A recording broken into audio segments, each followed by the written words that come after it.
Hello, I'm Elsa Lako, here to update you with this week's news summary. Ethiopians from various localities, from Borena to Gondar, Harar to Wallagga, raised their voices in an effort to denounce tyranny and political marginalization. On July 31, 2016, thousands of people in Gondar region and other towns held a demonstration denouncing the regime in Addis Ababa. And just recently, protesters in the Oromo region expressed solidarity with their compatriots in Gondar and Amharas everywhere by saying, "Stop killing the Amharas. Amharas are our brothers and we are one." This expression of solidarity has been seen as a surprise to some, due to years of divide and rule along ethnic lines by the minority regime. However, protesters who were peacefully demonstrating were not met with the same sentiment. As protesters continued in the capital of Addis Ababa, videos posted on social media show security forces beating protesters. Similar beatings were seen in Adama, Ambo, and in all the towns where people took to the streets. Demonstrations against the regime in power continued despite previous occurrences of demonstrators being shot and killed by security forces in past protest events. Several sources revealed that in the last week alone, at least 130 people have been killed in the Oromo region by regime forces, while 70 others were killed in the Amhara region. Bahar Dar was seen as the main area that witnessed the worst killings in the Amhara region. According to witnesses, they witnessed bodies being dumped in the bushes by security forces. And in similar news, on Tuesday, August 9, 2016, in Tisabi, the town of Abi Falls, the locals engaged regime forces in a fight that lasted all night. This quarrel was sparked after one of its owners were killed by regime forces. In response to control the growing tension, the regime has sent 120-person army as reinforcement in Tisabi, as the fighting that began on Tuesday continues on to this day. Meanwhile, the entire Amhara region is gearing up for another round of protests this weekend. In a related news, according to sources, 4 soldiers have repeatedly been killed in a shootout at a military camp in the town of Bahar Dar. The cause of the infight remains a mystery, but observers believe there were tensions mounting between the Tigrinya and non-Tigray soldiers. Professor Brahanu Nega, the chairman of the Ethiopian armed opposition group called the Patriotic Gumbot 7 Movement for Unity and Democracy, said, "The ongoing protest rallies in Oromo and Amhara regions and the show of solidarity between the two ethnic groups have trampled boundaries and expectations set by the regime, and would clear the way for the march to freedom." In a statement he gave in connection with the ongoing uprisings in the Amhara and Oromo regions against the regime, Professor Brahanu said, "The unity of the people in renouncing tyranny and the solidarity shown between the people of the two major ethnic groups was a big blow to the TPLF, the representative party of the regime currently in power.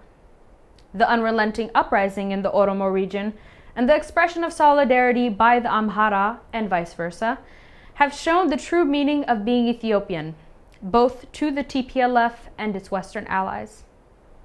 He said, "The people have taken down the flags of the TPLF and its proxy parties, and hoisted the Ethiopian flag to unequivocally demonstrate their refusal to the tyrannical rule." Professor Brahanu went on to say, quote, "No amount of force would stop the indignant people who rise up at such scale against the regime," unquote. He called on the people to spread the struggle and strengthen the organizational capacity of their movement. He said, "The people should abolish the administrative structures of the regime and replace them with a transitional administration elected by the people everywhere possible." He reiterated his call to the army and said, "The soldiers should not shoot at the people, but instead they should rather turn the muzzle toward the rulers who live lavishly at the expense and sacrifice of the defense forces." He particularly called upon the Tigrayan educated elites to unambiguously denounce the TPLF and the killings perpetrated by the front against other ethnic groups. The Tigrayan elites should impartially show their concern when other ethnic groups are massacred by the TPLF. This, he said, is vital for the future of Ethiopia and even more essential for the security of Tigray. Ethiopians in Washington, D.C. metro area held a demonstration in the nation's capital on Tuesday, demanding the U.S. government to stop enabling the regime in their home country, who they say is terrorizing its people. The demonstration came at a time when the regime in Ethiopia was killing hundreds of peaceful protesters in an attempt to silence dissent and squash anti-government protests. At the demonstration, slogans and banners present called for the United States government to seriously look into the realities of what's happening on the ground in Ethiopia. Victorious! Victorious! Obama! Shame on you! Shame on you! Funding! Throwing! Money! To bloodthirsty! Dictators! Tyrants! Bloodthirsty! Fascist! Minority! Gangsters! The TPLF! Genocide! In Ethiopia! USA! Help the homeless! Help the homeless!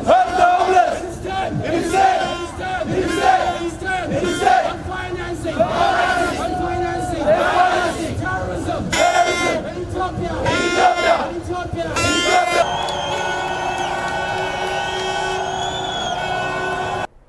And to reevaluate its relationship with a regime that's responsible for killing its people in the hundreds. Representatives of the Eritrean community have also took part in the demonstration to show solidarity with the Ethiopian people. Speakers at the rally said it was ironic that the U.S. considers the TPLF regime an ally against terrorism when the regime is guilty of perpetrating the same thing towards its citizens. The rally began at the U.S. State Department and concluded at the White House. The United Nations Human Rights Commission said on Wednesday that the regime in Ethiopia should allow international observers to probe into the killings of hundreds of peaceful protesters in the Amhara and Oromo region. Reuters quoted Zaid Ra'ad al-Hussein, UN High Commissioner for Human Rights, saying, allegations of excessive force used across the Oromia and Amhara regions must be investigated, and that his office was in discussions with Ethiopian officials. Zaid told Reuters in an interview in Geneva, quote, the use of live ammunition against protesters in Oromia and Amhara, the towns there, of course would be a various concern of ours. So I do urge the government to allow access for international observers into the Amhara and Oromia regions so that we can establish what has happened and that the security forces, if it is the case that they have been using excessive force, that they do not do so and promptly investigate, of course, these allegations. Zaid said, any detainee who had been peacefully protesting should be released immediately. At least 200 people were shot and killed this week alone by regime security forces during peaceful protests in the Amhara and Oromo region, who were calling for a regime change. Meanwhile, hundreds of others were also detained.